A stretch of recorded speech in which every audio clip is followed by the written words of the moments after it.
சிறையில் சவுக்கு சங்கர் தாக்கப்படவில்லை என்ற விளக்கம் கொடுத்திருக்கிறார் சிறைத்துறை ஏடிஜிபி. இது தொடர்பான கூடுதல் விவரங்களை வழங்குவதற்காக இணைகிறார் எமது செய்தியாளர் சசிதரன்.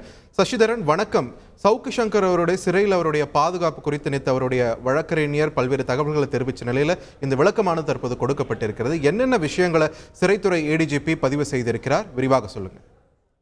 கோவையில் அடைக்கப்பட்டிருக்கும் சவுக்கு சங்கர் தாக்கப்பட்டாரா என்பது குறித்து நீதிபதி விசாரணை மேற்கொள்ள வேண்டும் என நேற்று அவரது தரப்பு வழக்கறிஞர் ஒரு புகாரை அவரை சந்தித்துவிட்டு வெளியே வந்து செய்தியாளர்கள் சந்திப்பின் போது தெரிவித்திருந்த நிலையில் சிறையில் அது போன்று எவரும் தாக்கப்படுவதில்லை, சவுக்கு சங்கர் தாக்கப்படவில்லை என்கிற ஒரு தகவலை சிறைத்துறை ஏடிஜிபி விளக்கம் அளித்திருக்கிறார்.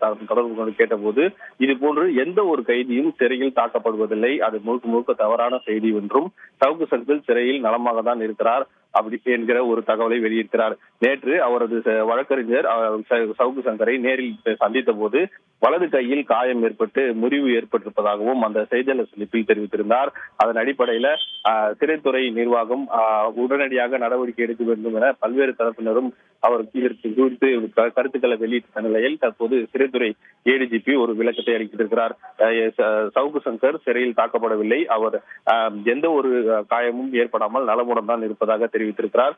ஒருவேளை அவருக்கு ஏற்கனவே வாகன விபத்தில் ஏற்பட்டிருந்த காயம் ஏதாவது இருக்கலாம், அது குறித்தான மருத்துவ பரிசோதனைகள் மேற்கொள்ளப்பட்டு வருவதாகவும், ஆனால் அவர் மருத்துவ இங்க இருக்கக்கூடிய வார்டன்கள் மூலம் தாக்கப்பட்டிருப்பதாக சமூக வலைதளங்களில் வரக்கூடிய தகவல் எதிலும் உண்மையில்லை என்று ஏடிஜிபி ஒரு விளக்கத்தை தெரிவித்திருக்கிறார். அப்போது அவர் சிறையில் நலமாகத்தான் இருக்கிறார், சிறையில் எந்த ஒரு கைதியும் தாக்கப்படுவதில்லை என்ற விளக்கத்தை ஏடிஜிபி தெரிவித்திருக்கிறார்.